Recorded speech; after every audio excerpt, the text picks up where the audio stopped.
Hello and welcome to the CFO Playbook podcast. My name's David McClelland. I'm a journalist and broadcaster. I cover business, technology, and leadership. And here on the CFO Playbook, I get under the skin of how world-class finance leaders from across various industries leverage technology as well as set goals, make plans, manage teams, and much, much more.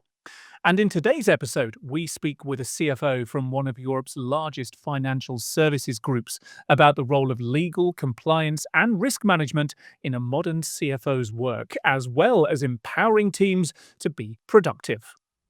You want senior managers in your team who are what I would call listenable. And by that, I mean who can put out relatable, concrete, actionable advice to your clients, which does not stop with numbers, but rather extends to matters of risk, strategy, business judgment, and most important of all, growth.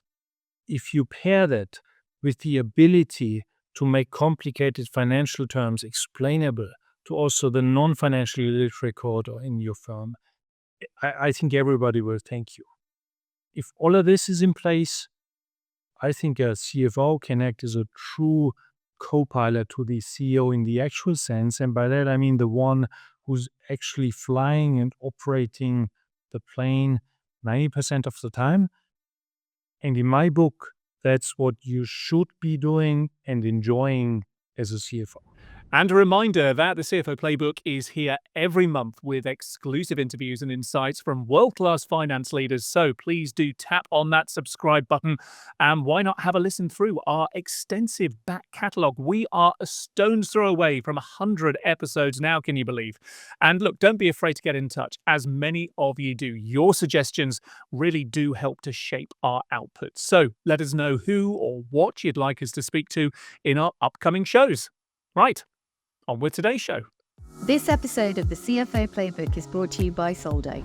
Trusted by over 25,000 organizations across 31 countries, Soldo combines pre-programmed cards, an intuitive app, and a powerful management platform to replace manual processes with efficiency and control. To find out more or to book a demo, visit soldo.com. Thomas Schindler, CFO at Allianz Global Investors. Thank you for joining us on the CFO Playbook. Thank you, David, for having me. It's a great pleasure to be on your podcast today. Thank you so much for joining us. Whereabouts are you calling in from? Munich, that is. Oh, Munich. And tell me, what's the weather like at this time of year in Munich? It's very cold. Not too different from here in the UK, I must say, but great to have you with us. Thank you so much for tuning in, and I know that you've listened to the podcast in the past as well. Now, Allianz is a brand with a high degree of recognition. Many will know it for its insurance products, and I read that it is the world's largest insurance company, but it is also among the largest financial services groups in Europe too. So, Thomas, before we come specifically onto your role there, how do you describe what Allianz Global Investors does and how it fits into that bigger Allianz picture? We are an asset management firm operating globally. We are present in more than 20 countries, and there's more than 2,500 people working in our firm. And we manage a bit more than 560 billion euro of assets, which is client money. Partly for Allianz, partly for our clients.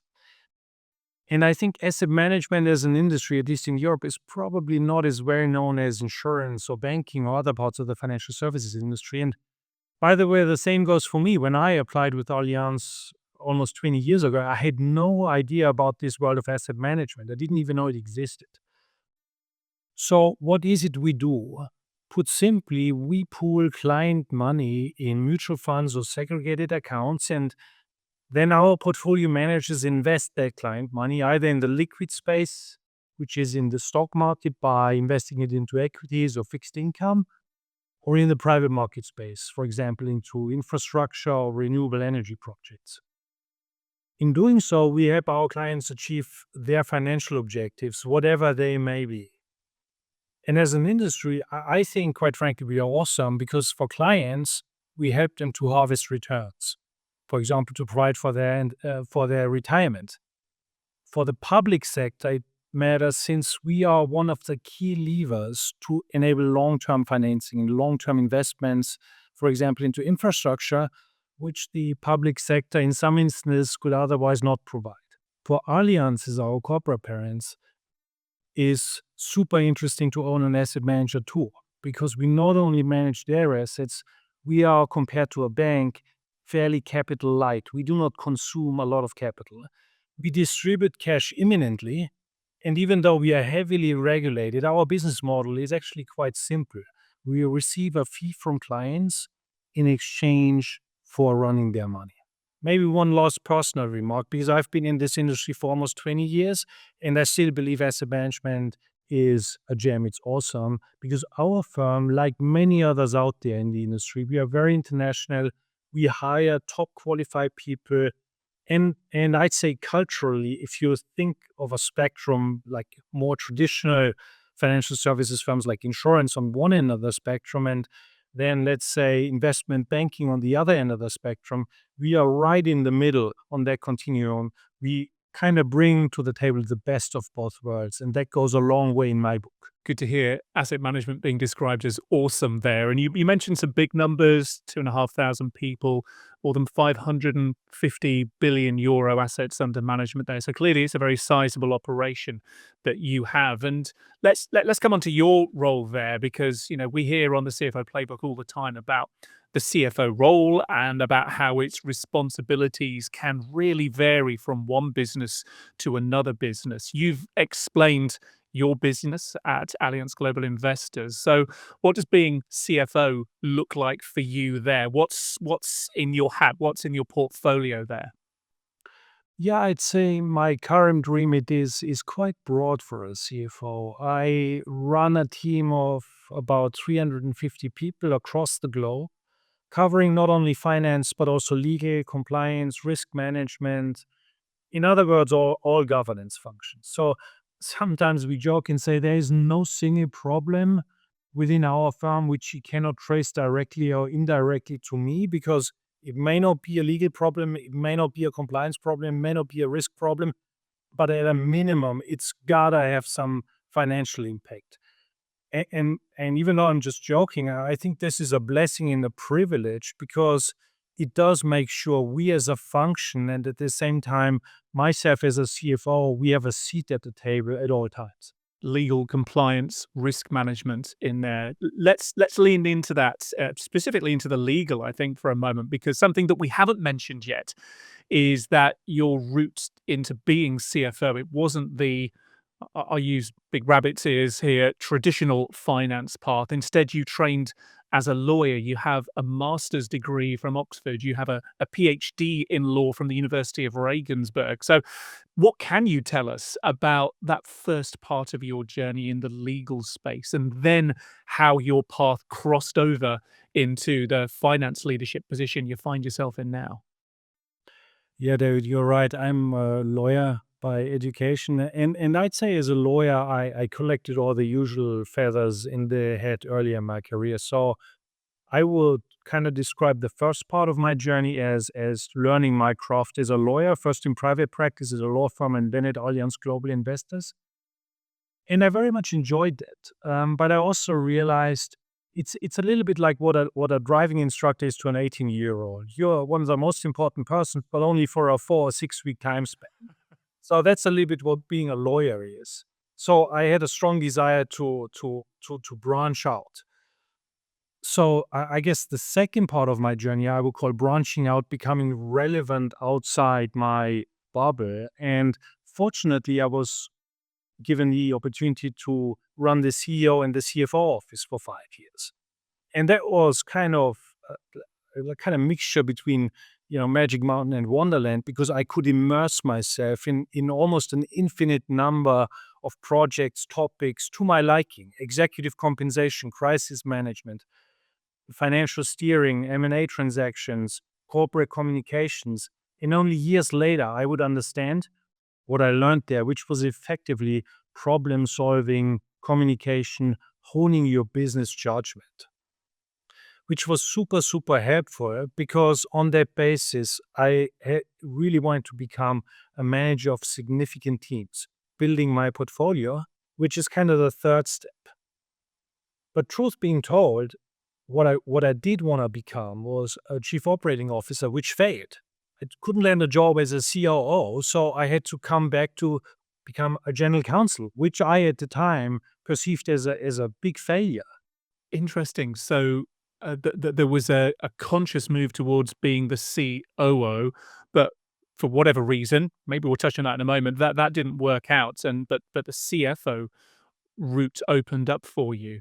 Given your background in legal counsel, all of your training and the early part of your career's experience, what has that enabled you to bring with you? You know, if we talk about superpowers, if we talk about where you see your strengths as being, maybe where others reflect on your strengths as being, is there a thing that you really still wear from that first part of your career that you're able to wear and use now? Yeah, I think just to close that off, when I started as general counsel, it literally took me just a couple of months to understand that the job I took on was not so much different from the CEO office. Because if you run a team of, let's say, 100 people, you understand very quickly this is all about problem solving, about setting strategy, about mapping out the direction going forward. So it really wasn't that big of a thing. And within a couple of months, I understood that this is actually a great opportunity. So after the initial disappointment, I actually built on that and kept adding to the portfolio. So I became general counsel globally, then added risk, transformed risk, and the last step to building that portfolio was to then tap into finance, which now complemented the portfolio in a sense, since I'm the bracket between all governance and control functions. So looking back, actually was super helpful because after a couple of months, I understood it's actually just a management role like any other. I joked a moment ago about traditional routes into becoming CFO, and of course that there are some traditional routes. A good number of the guests that we've spoken to on this show actually haven't come primarily from an accountancy or financial background. It was just over a year or so ago that you made that switch to CFO, and like you say, this kind of bracket with the other responsibilities that you have.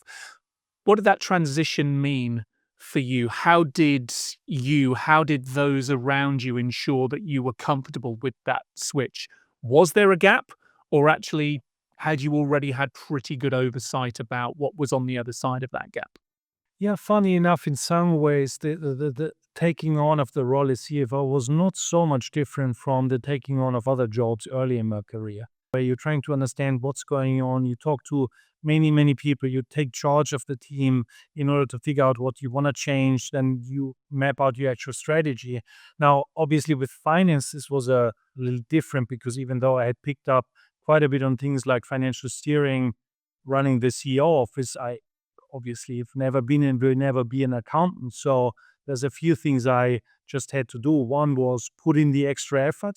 During the first period, there was a ton of early morning reading and late night reading.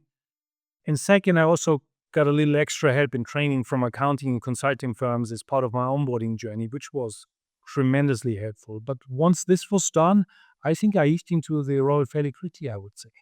Just over a year or so in now, is there anything that surprised you about the role? Like you say, with the work that you put in and the support that you had, you were able to hit the ground running. But after that first 12, 15 or so months, is there anything that you've realized that maybe you didn't realize before you stepped into it?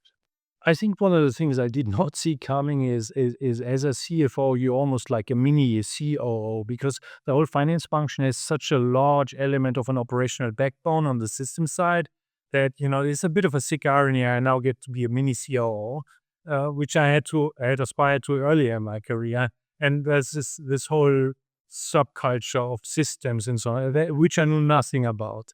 But you really have to get dialed into that space too. And what about your collaboration with the other senior leaders there? You know, we talk about the role of the CFO being a co-pilot, lots of other metaphors there. Has that collaboration, has that partnership with the COO, with the CEO, has that yielded any surprises for you, or has that been exactly as you kind of anticipated it would be? I feel like as a CFO in my remit, I'm in an extremely privileged position because, as I said earlier, it's pretty much impossible that a significant matter arises where we have no touch point whatsoever with what I get paid to do. So that's a great starting proposition. And I think that's a basis to build on and to leverage more greatly if you use it wisely. Legal compliance, risk management, the CFO role that you've taken on there, you've got some diverse responsibilities. How do you bring that all together into a coherent function? Can you bring it all together, or is it a case of time sharing, compartmentalizing them, managing them somewhat separately? I think it's a bit of a mix. I have a very strong team working for me. I have a chief risk officer, I have a global head of legal, I have a global head of compliance working for me, and they know their craft. They know very well how to run their ship. So I'm kind of distributing my time as demands of the business require. So I would not necessarily speak about a coherent function, but bringing all governance function under the remit of a CFO is, for me, a perfect match because there are many areas where we have commonality in purpose and commonality in alignment. So what do I mean by that? For example, we very often look at the same set of issues. If you think about operational risk, if you think about compliance, accounting, just from different angles. Also, these functions can be quite system heavy, which why we implemented a common and global operational backbone to all governance functions. And lastly, and I think that's probably the most important part. As I said earlier, we fortunately always have a seat at the table, which is great. So if we as a function say no, it's practically impossible for the firm to move forward regardless. The flip side is you need to use it wisely because it's easy to say no, but to do so all the time would fall short in several really important respects. One, you lose credibility real quick. Second, what you actually want is you want to be helpful in finding ways for your firm to grow the business.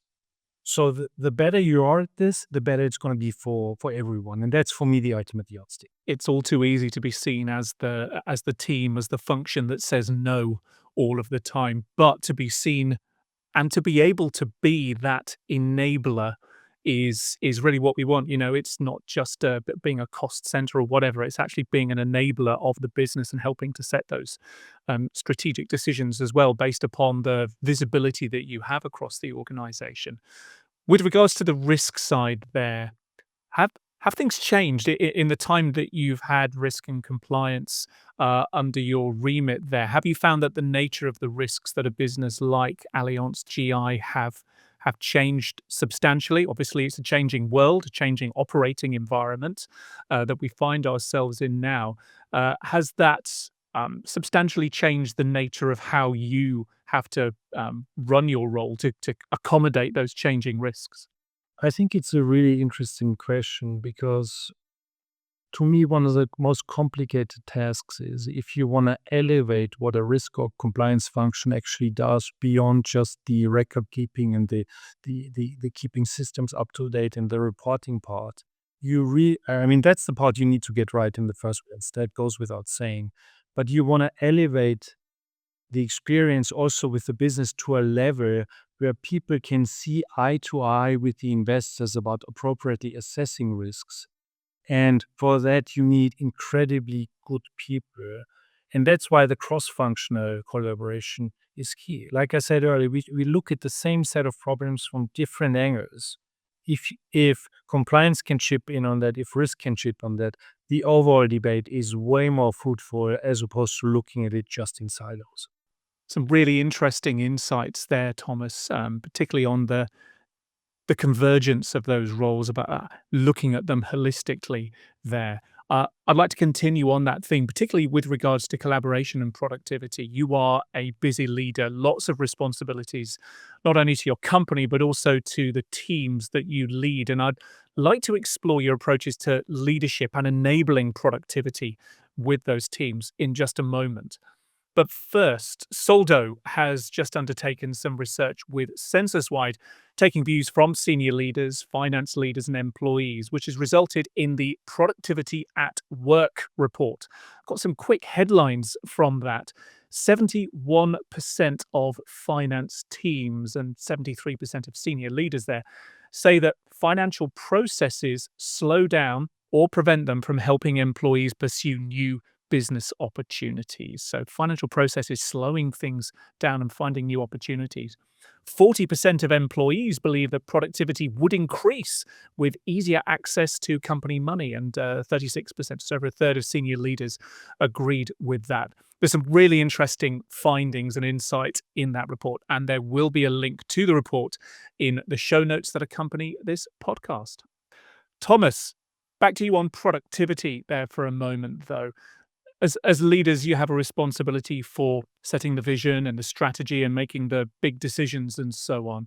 But you also have a responsibility to those that you lead, to your teams, about enabling them, empowering them so that they can perform effectively and productively. What is your approach, therefore, to empowering your colleagues and your teams to be productive, to have autonomy and agility, to act without you always having to be right at the heart of it all?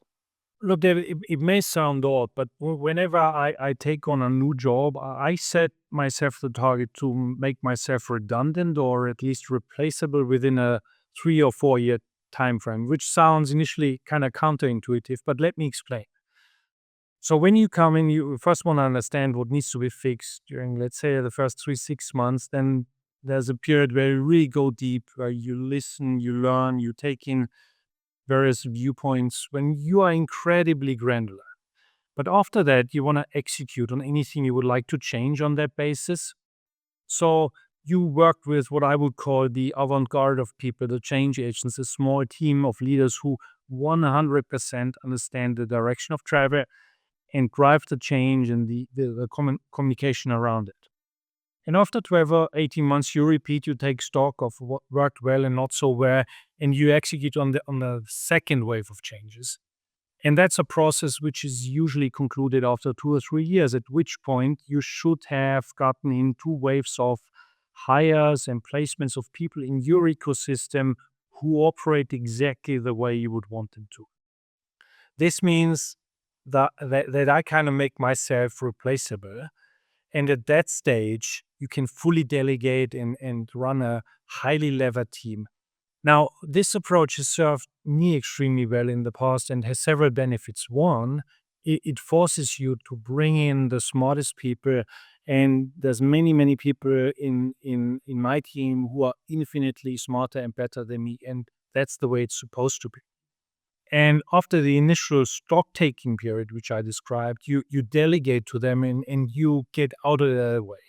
This is fun for them. It's great for productivity, and it's even greater for me because organizations change over 3, 4, 5 years. So you want to be able to respond to that. You want to be able to take on new challenges. You want to be able to transform. But I can only do that if I have capacity, if I have latitude, which is why I bring in people who have in the meantime taken on what I was originally hired to go to. For me, this is the optimal model, and it served me very, very well in the past from a productivity, thriving, and development perspective. Lots to take away from that. And for someone who looks to make themselves redundant in 3 to 4 years, you've done very well at being at Allianz for more than 20 or so years now.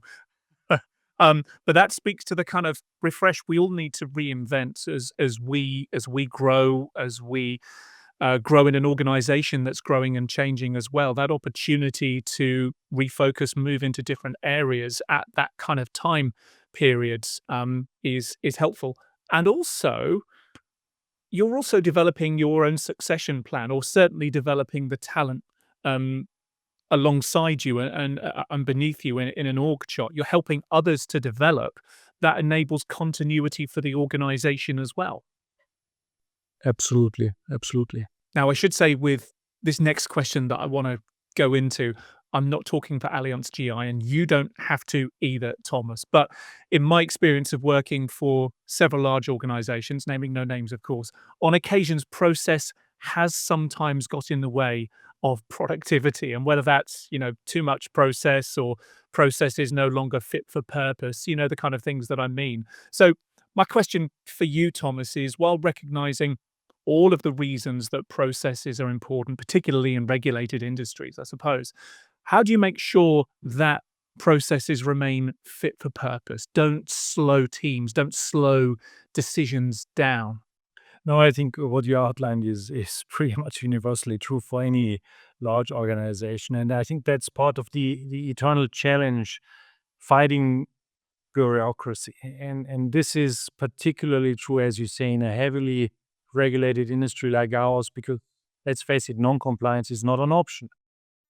So I'm a vehement believer in continuous improvement. And the only way to fix this is to bring in people who are absolutely relentless and almost religious about the fact that it's never good enough where you are. So where most organizations fail is, I think, you bring in two people and they create work for three because they want to establish themselves, they want to prove themselves without asking, how does it actually make our product, our output better for our clients? Now, you can only root this out by bringing people who keep asking those uncomfortable questions, such as, what are we going to do with this information? How is it making us better for what we get paid to do?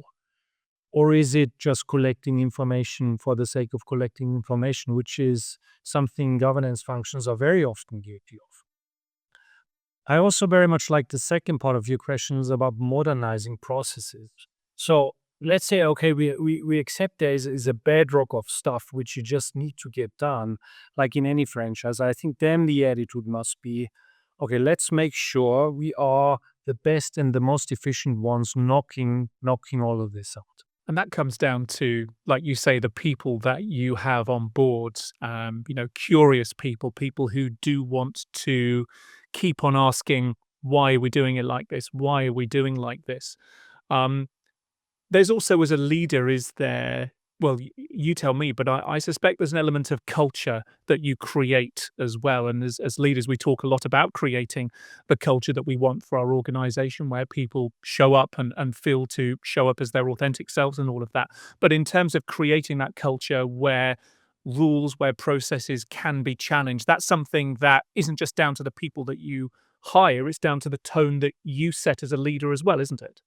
Yes, 100%. I think the true cost is felt in bad decision making. I mean, there's always value to applying processes, but in a strongly functionalized world, really bad business decisions get made when everybody's just responding to their individual remit and saying, yeah, it doesn't sound like a great idea, but I'm actually not against it. So you aggregate many yeses on the basis of this is not such a great idea, but I'm not going to say no. That leads to really bad business decisions. So you almost need that cohesiveness and interchange in the exchange between functions. Effectively, somebody asking common sense questions. Okay, I hear that, but does it really make sense? And that's the hardest part, I feel. Yeah, it's like listening as well. We can all get into a sense of sitting back and just listening as someone's talking at us. But the act, I literally just leant forward. It's that active listening bit, that active participation in decision making, rather than just letting the decisions and the processes wash over you. Really good. Thank you for that. I want to switch slightly onto collaboration now, and finance as a function. It's often been siloed in organizations, hasn't it? And I think we are now beginning to see that change. So I wonder if there's an initiative or a program or an intervention that you've seen that's been particularly effective in fostering that collaboration between finance and the larger organization. Yeah, as a general backdrop, I feel like as a CFO with my broad remit, I'm in an extremely privileged position. You have many, many opportunities to communicate with your stakeholders. You have quarterly earnings calls, you have town halls, you have open forums, you have fireside chats. So that's a great basis to build on. And on top of that, as a finance function in recent years, we really doubled down on a wide range of initiatives covering and improving connectivity, such as we run Ask Me Anything sessions, we run many strategy sessions, we doubled down on the business partnering aspect, just to give a few examples. So once people understand, you put out relatable, specific advice, collaboration will take care of itself. I hear in some places it's also about having those champions. It's about, yes, having your teams, keeping the door open, having those ask me anything sessions and so on is one thing, but also an element of identifying champions in other teams who get the importance of that collaboration with a finance team for a moment, and kind of working with those champions in those other teams and using them as a kind of bridge, even when you can't be there, back into yourselves. Yes, I think that's exactly right. And look, I think everybody's got their respective sweet spot. I think with my background, I probably have a sweet spot at simplifying matters, at strategic questions, at senior management communication. But I have hardwired specialists in my team. And sometimes we have a good laugh when my finance guys think they can't deliver to me just yet for a few more hours a day because what they call it is they need to do the quality assurance. That's what they call it because the quality assurance isn't there. Now, obviously, this is super important for any finance function because without quality assurance, there would be chaos. The numbers must be right. But for me, the early draft does it. I'm more interested in the big picture. I mean, I'm more interested in the strategic part, the senior management communication part, the assessment, the storytelling part. And that goes a long way to explain that you really need a mix of people and to ensure that level of connectedness. Performance is important in a high responsibility role, but to perform at your best, Thomas, you must also consider your balance and your well-being. So I wonder if you have any strategies that you've found particularly beneficial for you for your well-being and to make sure that you're able to function at your best, not only with your colleagues in the workplace, but also in the outside world as a human as well. Yeah, David, with me, the thing is, I love to work and I love to work a lot. And so work's always been part of my journey, and this is likely never going to change. It may sound corny, but over the years, I felt more and more at ease just bring my own authentic self to work. And that's made things easier in so many ways. At the same time, I'm a very simple person. For me, it's like work, family, and sports to recover. And maybe as an aside, I think what's worked particularly well for me and my family was every, let's say, 1.5 years, we engage in an exercise of stock taking of what's worked well, what's worked not so well. And and that was always very beneficial that because we realize and we focus on the areas where we feel we need to recalibrate to keep the balance and to make sure nobody takes harm. And I think that's turned out to be really useful over the years. But that's just me. So we gotta be careful. What works for me may not work for others, particularly in my team and other teams in the franchise as a whole. So I think in general, organizations should provide for options. So our people have flexibility during their tenure, and that is something we invested in heavily, which we do, I think, quite well. Still, as a caveat, I would say what most people forget is several things. I guess your life pretty much fundamentally changes every 2, 3, 4, 5 years. So work-life balance may mean something completely different to you in your 30s versus your 40s, versus your 50s. So we need to adjust accordingly. Second, I think, my 2 cents would be do not make short-term judgments. I move between roles every 3 to 5 years, and I found it quite nonsensical to ask yourself, questions around work-life balance in periods of change, particularly during the first, let's say, 12 months of taking on a new role, where effectively you just have to feel it out and grind it out and then take stock. But so it's a bit of a mix. It's quite a broad spectrum of things to bear in mind. Yes, work, family, sport to recover. I won't say if the sport is to recover from the family or from the work, but I will ask about the sport. Is there any particular sport that you find yourself enjoying as a participant or as a spectator? It varies. It varies. I've been pretty dialed into cycling, which I discovered 7 or 8 years ago. So I enjoyed that quite a bit. But like many others, I completely lost the plot during COVID. So now it's more, keeping myself into reasonably good shape and fighting agent decay. A point that you made there as well around having those check-ins, and I reflect back on my entry into the working world, and I, I'm of a vintage when we were sent away. I worked for a big IT firm with three letters in their name, and for one of our first weeks, they sent us away on a residential to learn all sorts of skills that the company thought would be helpful for us in our working life. But I remember one session in there where the chap said, ask yourself, how's it going? Every day, every week, just check in with yourself. How's it going? And be honest with yourself. And if that's the best piece of advice I can give you, he said, then so be it. But remember that because you will find it useful in your life. And actually, I think that that echoes what you're talking about there about having those checkpoints where you do take a step back and ask yourself, how's it actually going? And being honest with yourself, it gives you that bit of space, that opportunity. And sometimes you might need somebody else to ask you that question, but as long as you have that fairly regularly, I think it's a helpful intervention. As for yourself, you recognize the same is true not only for how you manage your own work-life balance, but that of your workforce as well. You mentioned flexibility is something that you offer there to your colleagues. How do you set a positive example? We've spoken about culture and about how culture comes from the leadership there.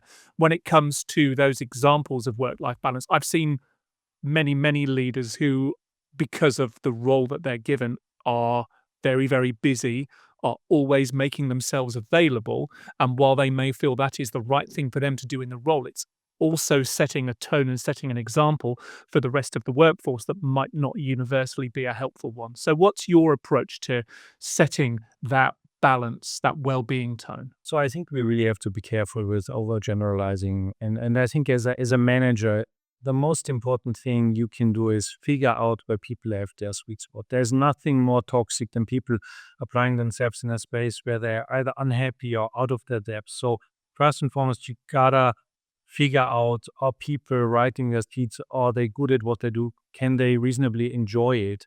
And if not, you need to call it out. Otherwise, there's simply no point in you're not even getting to the point of on the topic of well-being. So that needs to be sorted out first. Then there's obviously a wide range of things which you can offer to people depending on what works for them. For me, and that's just my personal view, one of the most fruitful discussions you could have is make people understand you care about them as individuals. And what I mean by that is I've seen many people come and go. We've hired hundreds of people. We laid off hundreds of people. But the thing I care about most fundamentally is people in my world. I want to empower them to be in a position to lead a good and meaningful and rewarding life, be it in this firm or somewhere else. So once people understand this is your mindset, the whole topic of well-being, I think gets a completely different dimension. It comes down to taking time to know the people who you're working with. One definition of the role of a manager is that you are managing individuals, like you say. And if you are using one approach to manage an entire team, which is made up of many different types of individuals, then there are some real challenges with that. So it's refreshing to hear that, caring for individuals and trying to understand them and help them as individuals as well. Thomas, at the end of each of our conversations here on the CFO Playbook, we do like to ask a final question. We call it our showstopper question here. And well, for this year, we're asking our guests to give us their reflection on a phrase, which is progressive finance. Bit of a different one to one we've used in the past, but that's what we're going with for this year. So Thomas, what does progressive finance mean to you? So, progressive finance means for me put in place and empower teams which display the following traits. First, you want to get the technical expertise part right. This goes without saying. If that's not there, you have nothing to work with in the first place. But on top of that, you want senior managers in your team who are what I would call listenable. And by that, I mean who can put out relatable, concrete, actionable advice to your clients, which does not stop with numbers, but rather extends to matters of risk, strategy, business judgment, and most important of all, growth. If you pair that with the ability to make complicated financial terms explainable to also the non-financially literate coder in your firm, I think everybody will thank you.